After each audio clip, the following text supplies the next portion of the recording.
जो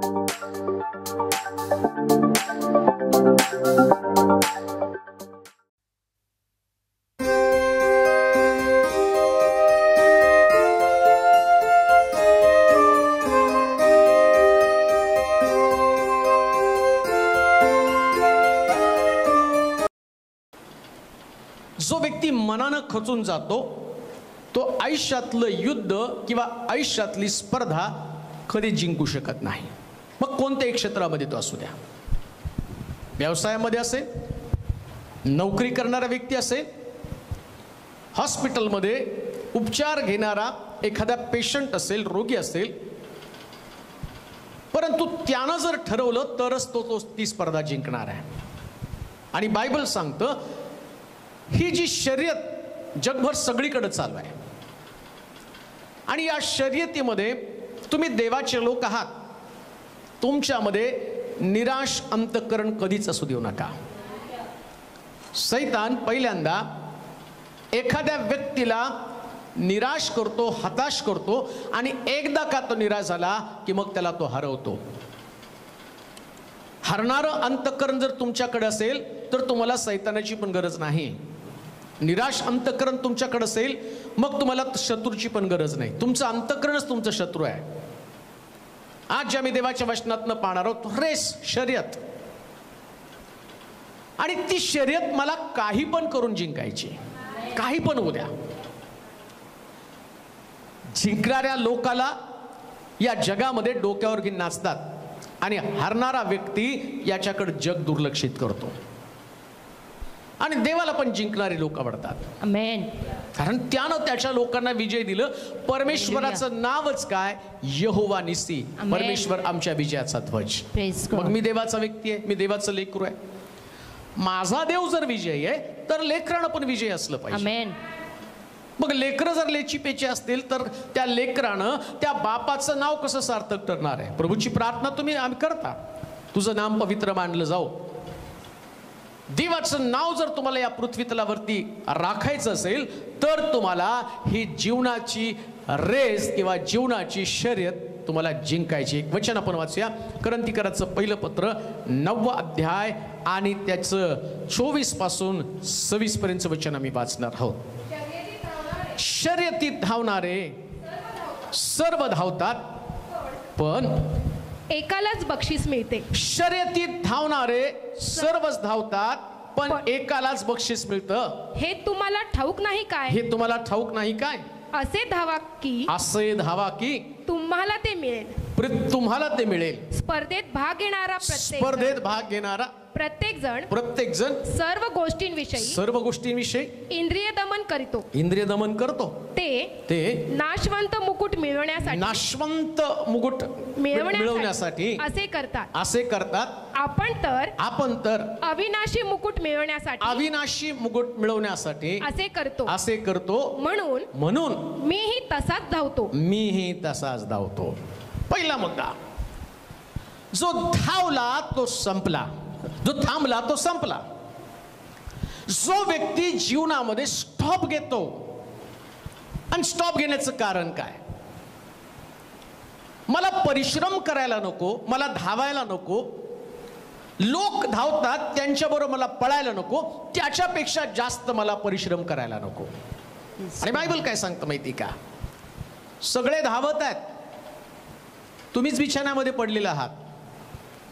सगळे कष्ट करत आहात, तुम्हीच लंगड्या सबबी सांगत आहात. तुम्ही म्हणता की जगात मंदी आहे, मला काम नाही. तुम्ही म्हणता सगळीकडे करोना आहे, मी वाचणार नाही. पण करोना झालेले लोक बरे होऊन घरी येतात, ते धावतात. 99 वर्षाचा म्हातारा, 100 वर्षाचे आणि म्हातारी बरी होऊन घरी येतील. त्यांनी त्यांची स्पर्धा जिंकली, पण 30 वर्षाचा तरुण घरामध्ये घाबरून बसलेला आहे, कारण त्याच्याकडे धावण्याची कुवत नाही. एका मुलीचा मला फोन आला, चांगली एज्युकेटेड मुलगी,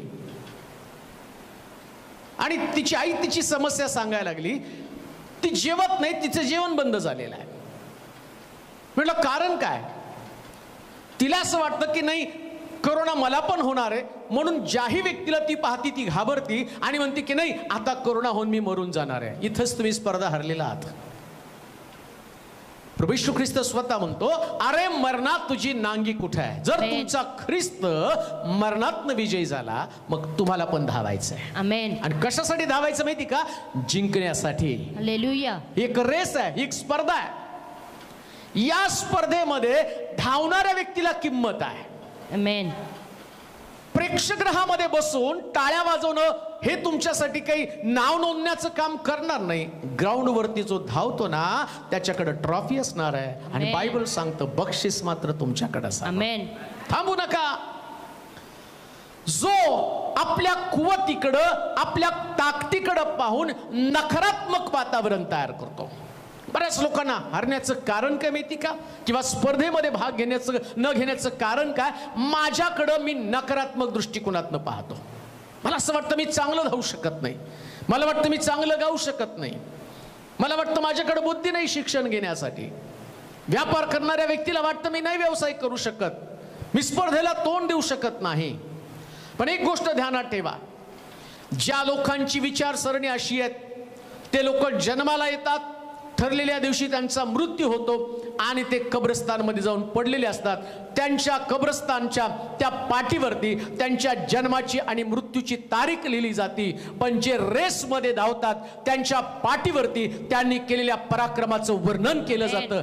असं धावा की या जगानं तुमच्या पराक्रमाची दखल घेतली पाहिजे. काढून टाका नकारात्मक विचारसरणी. कोणत्या कुटुंबात, कोणत्या वस्तीमध्ये, कोणत्या ठिकाणामध्ये, कसल्या परिवारामध्ये तुमचा जन्म झाला, मुळात मी तुम्हाला सांगतो देवानं सगळं नकारात्मक वातावरण तुमच्या बाबतीमध्ये निर्माण करण्याचं कारण काय? तुम्ही एक स्पर्धा गाजवावी, ती जिंकावी आणि त्या रेसमध्ये तुमचं नाव असावं. देवाचे प्रिय लोक, जो थांबला तो संपला. थांबू नका. आमेन. कोणतीही परिस्थिती तुम्हाला थांबू शकत नाही, कारण तुम्ही लढवय्या, देवाचे लढवय्य वीर आहात, तुम्ही जवान आहात आणि त्या प्रभूचे तुम्ही खास प्रकारचं धन आहात. तुम्ही देवाची लेकरं आहात. जरा नकारात्मक विचारसरणी बाजूला काढाल का? का स्वतःला बंदिस्त करून घेतलं? का स्वतःला तुम्ही अशा प्रकारे आणि एक नकारात्मक विचारसरणीमधनं घडवत आहात? खान देऊ नये का? वाचावरती वचन, शर्यतीत धावणारे, शर्यतीत धावणारे सर्व धावतात. कोण धावतात? सगळे. आज सगळे धावत आहेत. संपर्कात आला तर कोरोना होईल म्हणून कोणी थांबलं का? सगळेजण पळायला लागलेले आहेत, कारण त्यांना काम करायचंय, त्यांना जगायचंय. पण काही लोक मात्र अजूनही घरामध्ये बंदिस्त आहेत, कारण त्यांना असं वाटतं की नाही, मी बाहेर गेलो तर मरेल. प्रभू येशू ख्रिस्त म्हणतो, मार्ग, सत्य आणि जीवन मीच आहे. आमेन. जीवन देणारा दाता जर तुझ्यामध्ये आहे तर जगातलं कोणतं संकट तुला संपू शकत नाही. हालेलुया. कोणीच नाही संपू शकत. तुझ्या उजवीकडे सहस्रावधी पडतील, डावीकडे लक्षावधी पडतील, तरी ते तुला भेटणार नाही. हालेलुया. तूने मुझे आगे पीछे चारों ओर से घेर रखा है. हालेलुया. चारी बाजूने त्यांना मला सुरक्षित अशा प्रकारचं ठेवलेलं आहे. तो जाता येता आमच्या संगती राहतो, तो चालता बोलता आमचं रक्षण करतो, तो माझी ढाल, तो माझं कवच, तो माझ्या संरक्षणाचा गड आहे. एवढा मोठा मजबूत देव तुमच्या बरोबर असताना का तुमची नकारात्मक बाजू तुम्ही लोकांसमोर मांडतात? सैतानाला नेमकं तुमच्याकडनं याच प्रकारच्या गोष्टीची अपेक्षा आहे. गल्ल्यातला पाहिल्यावर सगळे घाबरले, हीच गोष्ट आहे. बाकीचे लोक धावायला तयार नाही, पण दावीद उठला, तो म्हटलं मी लढणार. आमेन. देवाला अशा निर्णयाच्या लोकांची गरज आहे, जे लोक धावण्यासाठी तयार आहेत. हालेलुया. आज सकाळी उठा, धावण्यासाठी सिद्ध व्हा. कोणी व्यक्ती तुम्हाला हरवू शकत नाही. जर तुम्ही धावायला सुरुवात केला तर तो तुमच्या पायामध्ये बळ घालायला देव समर्थ. हालेलुया. जो बसला, जो थांबला तो संपला. प्रत्येक जण धावत आहेत आणि प्रत्येक जण त्या स्पर्धेची तयारी करत आहे. प्रत्येक जण तयारी करत आहे. तुम्हाला पण या जगामध्ये धावण्याची तयारी करायची प्रियानो. आमेन. तयारीशिवाय कोणी सुद्धा स्पर्धा जिंकू शकत नाही. हार्डवर्क तुम्हाला करावं लागणार आहे. या जगामध्ये जर तुम्हाला एक विजयी व्यक्ती बनायचं तर तुमच्याकडं जबरदस्त परिश्रम करण्याची उमेद असली पाहिजे. हालेलुया. जबरदस्त. जे विद्यार्थी आज मोबाईलवरती शिक्षण घेत आहेत ना, तुम्ही असं नका म्हणू की आता आम्ही मोबाईलवर शिक्षण घेत आहे आणि आमच्या डोक्यामध्ये शिरणार नाही. हीच तर एक संधी आहे. ज्या दिवशी एक इतिहास लिहिला जाईल त्यास लोकांना कळलं पाहिजे करोनाच्या काळातच आमचे विद्यार्थी टॉपर झालेले आहेत का, कारण ते धावण्यासाठी पळालेले आहेत, जिंकण्यासाठी पळत आहेत. आमेन. घाबरून जाऊ नका, डिस्टर्ब होऊ नका. कोणती परिस्थिती तुम्हाला या ठिकाणामध्ये खाली पा आणि टाकू शकत नाही. जर बाबासाहेब आंबेडकर त्या आणि चिमणी खाली बसून अभ्यास करून एवढे टॉपर बनू शकतात, त्यांनी आपल्या समोर एक उदाहरण दिलं. काय तुम्हाला वाटत नाही का ही स्पर्धा तुम्हाला जिंकायची, या जगामध्ये तुम्हाला सर्वोत्तम प्रकारचं ठिकाण आणि अचीव करायचं. निराश होऊ नका पालकांनो, निराश होऊ नका विद्यार्थ्यांनो, निराश होऊ नको नोकरी करणाऱ्या व्यक्ती. ही स्पर्धा तुला जिंकायची, तुला धावायचे. असं धावायचं की बक्षीस तुला मिळलं पाहिजे. पेपर मध्ये असं येऊ नये अमका अमका परिस्थितीला कंटाळा आणि त्याने सुसाईड केली, त्याने फाशी घेतली आणि त्याने आत्महत्या केली. नाही हो, बाकीच्या लोकांबरोबर धावा. आमेन. 800 कोटी लोक आज धावत आहेत. त्यातला एखादा व्यक्ती जर सुसाईड करत आहे, एखादा व्यक्ती आत्महत्या करत आहे, तो थांबला, तो संपला. प्रियानो, आम्हाला याही नकारात्मक परिस्थितीमध्ये उठायचं आहे, बाकीच्यांबरोबर धावायचं. आपला रोजचा वर्तनक्रम आणि तुम्ही चालू ठेवा. निराश होऊ नका, हताश होऊ नका. दिवस जाणार आहेत, चांगले दिवस प्रभू परत आणणार आहे. परिस्थिती देव बदलणार आहे. तुम्हाला धावायचंय कशासाठी? जिंकण्यासाठी. या 2020 वर्षाला तुम्हाला जिंकायचं आहे. करोनामुळे तुमचा अंत होणार नाही, परंतु लक्षात ठेवा तुमच्या विचारांमुळे तुमचा अंत होणार आहे. तुम्हाला सैतानाला तुमच्यावरती विजय मिळू द्यायचा नाही, तुम्ही त्याच्यावरती विजय होणार आहे. तुम्ही रेस मध्ये आहात, तुम्ही धावत आहात आणि तुम्हाला धावायचंय कुठपर्यंत? मुकुट जोपर्यंत तुमच्या डोक्यावर टाकत नाही, बक्षीस ट्रॉफी जोपर्यंत तुमच्या हातामध्ये येत नाही तोपर्यंत तुम्हाला धावायचं. 2021 मध्ये त्या कोरोनाला आणि वेड वाकडं तोंड करून दाखवायचं, तू हरला आम्ही जिंकलो, कारण मी रेस मध्ये होतो आणि माझ्या देवानं त्यातनं मला बाहेर काढलेलं. आमेन. शर्यतीत धावणारे सगळे जण आणि त्या ठिकाणामध्ये धावत आहेत आणि विजय मात्र एकाला मिळणार आहे. प्रॉब्लेम काय माहिती का? मी ज्यावेळेस धावतो ना, माझ्याकडे पाहतो त्यास मला कळतं की माझी धावण्याची तेवढी कॅपॅसिटी नाही आणि सगळेजण तसेच आहेत, दुर्बल आहे. माझ्या बुद्धीकडे पाहिलं नाही, मी स्कोरिंग करू शकत आणि इथं आम्ही खचून जातो. तुमच्यापेक्षा वेगवान व्यक्ती तुमच्या समोर धावताना तुम्हाला असं वाटतं की तो पुढे जाणार आहे.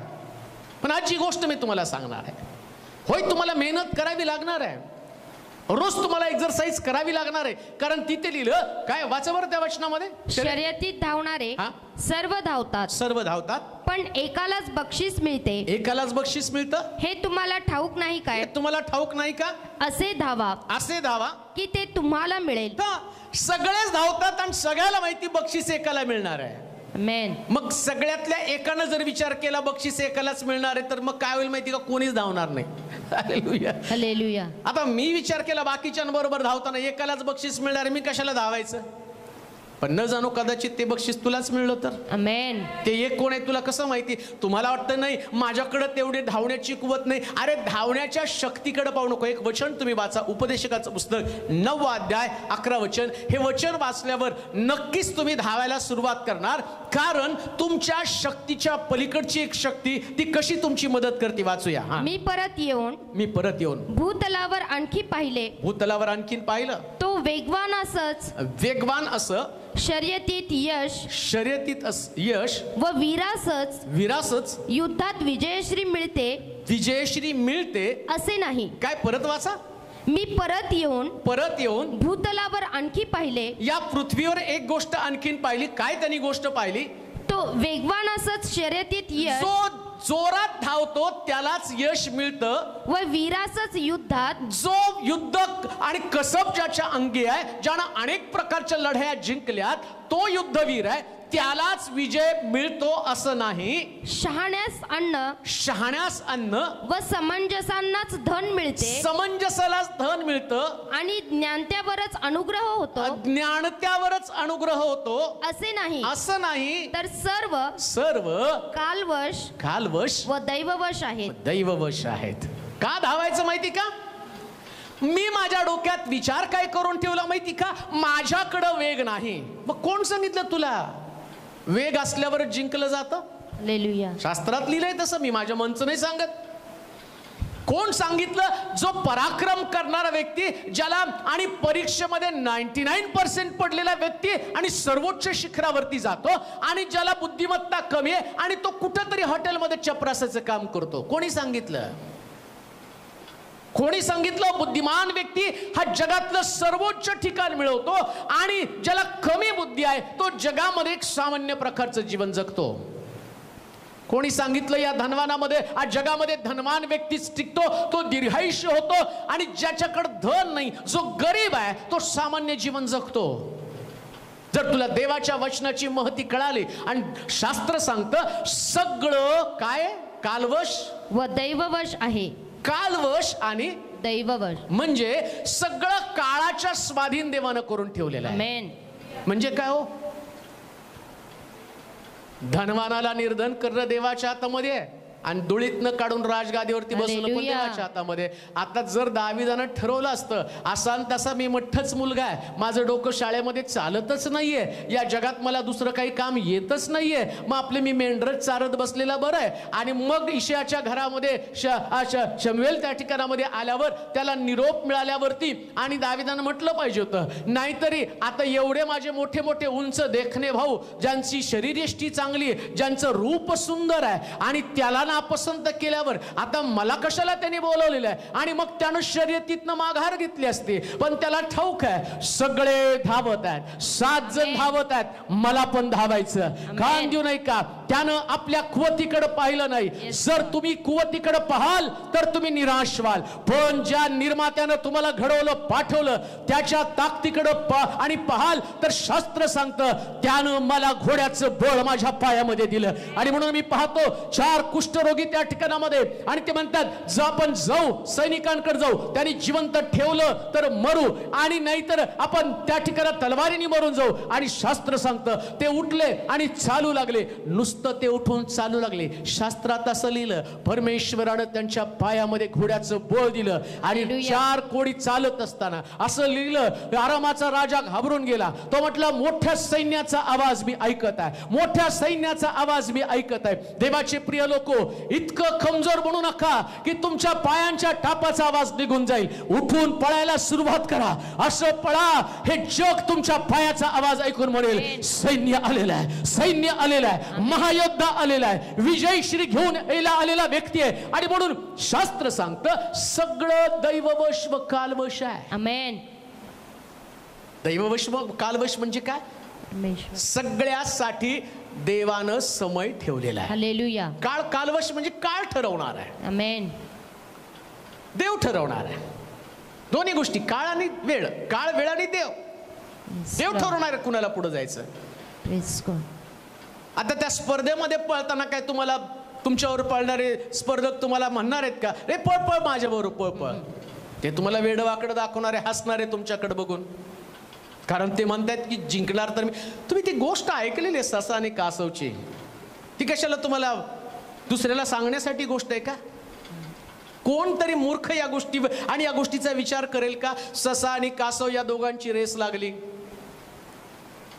आता कासवानं तर तिथंच मनानं म्हटलं पाहिजे की नाही ससा जिंकणारच आहे, पण त्यानं डेअरिंगनी म्हटलं हो चल आपण दोघं स्पर्धा खेळू, आणि ते पळायला लागले. कालवश आणि दैववश आहे. आणि त्या गोष्टीचं टायटल जर बघितलं तर गर्वहरण असं काहीतरी आहे ना. काय नाव आहे? गर्वहरण. गर्वहरण. हा व्यक्ती जन्मताच कोण? ससा. जन्मताच कौशल्य, जन्मताच वेग घेऊन जन्माला आला. आणि कासव जन्मताच सावकाश चालण्याची गुण आले. मी तुम्हाला का सांगतो माहिती का? धावला तर तुम्ही जिंकणारात हे मला तुम्हाला सांगायचं आहे. आमेन. लोकांची स्पर्धा लागली, आले दोघं बॉर्डरवरती. कदाचित सशाने त्या कासवाकडे बघून किती पोट धरून हसला असेल. मी 1 उडीमध्ये जिंकू शकतो, हा व्यक्ती माझ्या 1 उडीवर येण्यासाठी याला कितीतरी मेहनत करावी लागणार आहे. हे कासव कधी पळत नाही, सावकाश पावलं टाकत टाकत निघतं. पण त्यानं त्या सशाचं चॅलेंज ऍक्सेप्ट केलं. हालेलुया. आणि सशानं जी उडी मारली, पळत सुटला.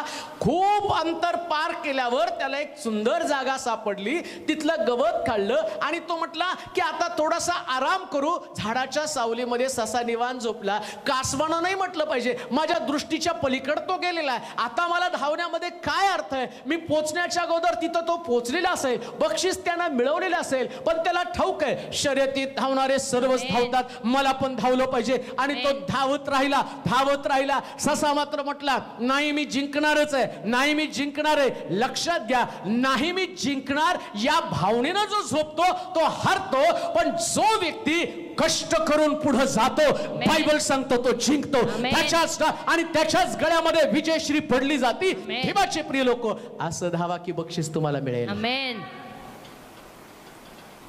विजय देणं, पराजय देणं, कोणत्या समयात तुम्हाला विजय द्यायचं हे सगळं देवानं ठरवलेलं आहे. हालेलुया. 2020 मध्ये तुम्ही म्हणाल जगात सगळीकडे गोंधळ आहे, बाकीच्यांना नाही काय मिळालं, आता माझं कसं होणार आहे.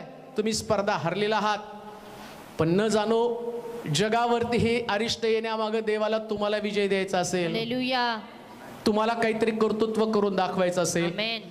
तुम्ही देवाचे लोक आहात, बाकीच्यांचा बिझनेस फ्लॉप झाला, त्यांच्या नोकऱ्या गेला, पण देवाला तुम्हाला चांगली नोकरी द्यायची असेल, तुम्हाला चांगला बिझनेस द्यायचा असेल, तुम्हाला शिक्षणामध्ये पुढे न्यायचं असेल, तुम्हाला देवाला विजय द्यायचा असेल, मग या सगळ्या परिस्थितीचं अवलोकन करत असताना मी काय केलं पाहिजे, मी देवाकडे पाहिलं पाहिजे. हालेलुया. करोना झाला म्हणून लगेच गाव गोळ करू नका रडून रडून, मला करोना झाला, मला करोना झाला. अरे होऊ दे ना, तरी जिंकायचंय, तरी तुला धावायचंय. काय करोना देवापेक्षा मोठा आहे. हालेलुया. मृत्यू छायेच्या दरीतून जात असलो तरी मी अरिष्टास भिणार नाही, कारण तो माझ्या बरोबर. आमेन. देवापेक्षा जास्त त्या करोनाची लोक भीती बाळगायला लागलेले आहेत. काय होणार, काही होणार नाही. आमेन. मी तर देवाजवळ रोज प्रार्थना करतो की देवा हे संपेल, चर्च मध्ये माझा प्रत्येक व्यक्ती हजर असू दे. हालेलुया. सगळ्यांनी विजय मिळवलेला आहे. आमेन. सगळ्यांनी विजय मिळवलेला आहे. आमेन. मी देवाचा मनुष्य मला नाही व्हायला पाहिजे का. शर्यतीत सगळेच आहेत. हालेलुया. हालेलुया. हालेलुया. सगळे शर्यतीमध्ये आहेत. येस. तुला पण धावावं लागणार आहे. येईल तुझ्यावरती ते संकट, पण जिंकणार मात्र तूच आहे. आमेन. लगेच तिथे घाबरायचं नाही. बाकीचे मेले, त्यांना देव माहित नाही, तुझ्याकडे देव आहे. हालेलुया. तुला देवानं धावण्यासाठी जगामध्ये पाठवलेलं आहे. म्हणून डिप्रेस्ड होऊ नका, निराश होऊ नका, हताश होऊ नका, नकारात्मक आणि दृष्टिकोनातनं जीवन जगायला समजू नका.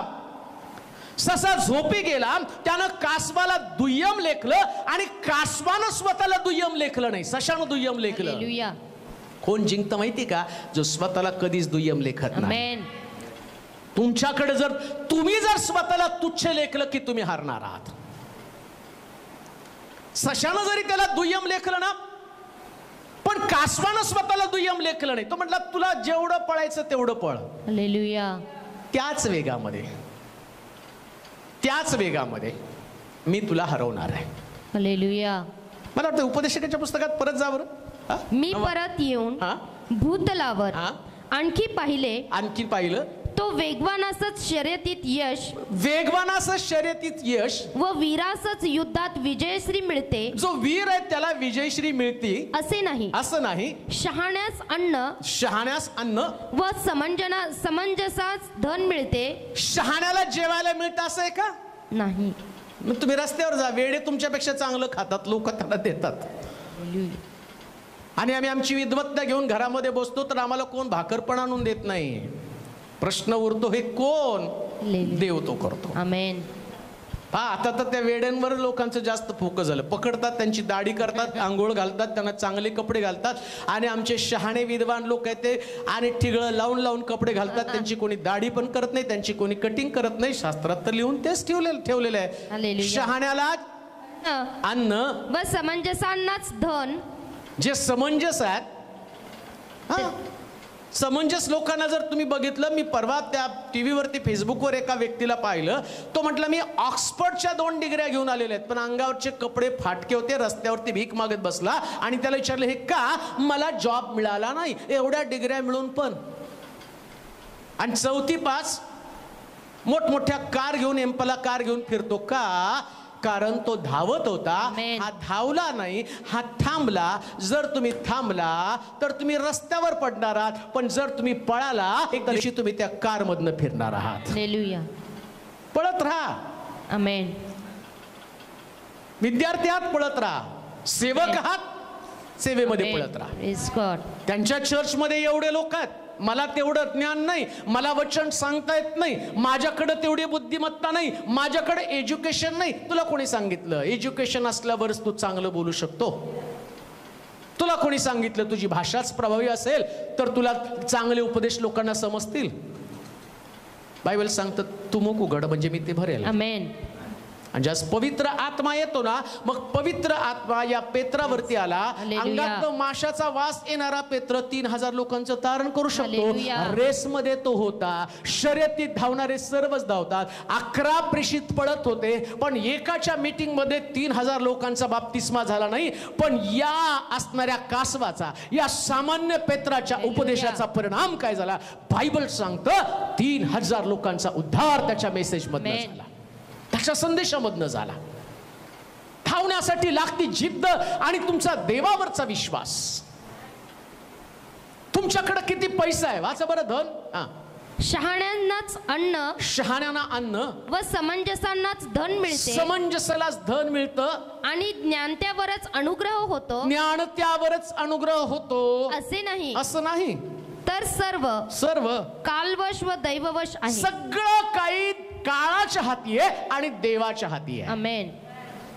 आजच्या परिस्थितीवर विश्वास ठेवू नका. आमेन. परिस्थितीच परिस्थितीला सिद्ध करून दाखवेल. होय प्रभू. धावणारे तुम्ही होता ते बक्षिसासाठी. आमेन. या परिस्थितीमध्ये धावत राहा. हालेलुया. कोणत्या घरात राहता, कोणत्या वस्तीमध्ये राहता, कुठल्या ठिकाणात तुम्ही राहता, याच्याशी काही घेणं देणं नाही. हालेलुया. रिक्षावाल्याची पोरगी कलेक्टर होऊ शकते, हालेलुया. झोपडीमध्ये राहणारा व्यक्ती त्याची मुलगी IAS ऑफिसर होऊ शकते का? सगळं कालवश व दैववश आहे. सृष्टीची चक्र फिरत असताना Praise सगळ्या God. सृष्टीचं निर्माण करता देव प्रत्येक व्यक्तीचे कष्ट पाहतो, त्याचं परिश्रम पाहतो आणि परमेश्वर त्याला उच्च स्थळावरती नेतो. कारण सगळ्याच चालवणारा देव आहे. देवा व्यतिरिक्त कोणी या जगामध्ये मोठा असू शकत नाही. तुम्ही स्वतःला एवढं कमजोर दुर्बल करू नका.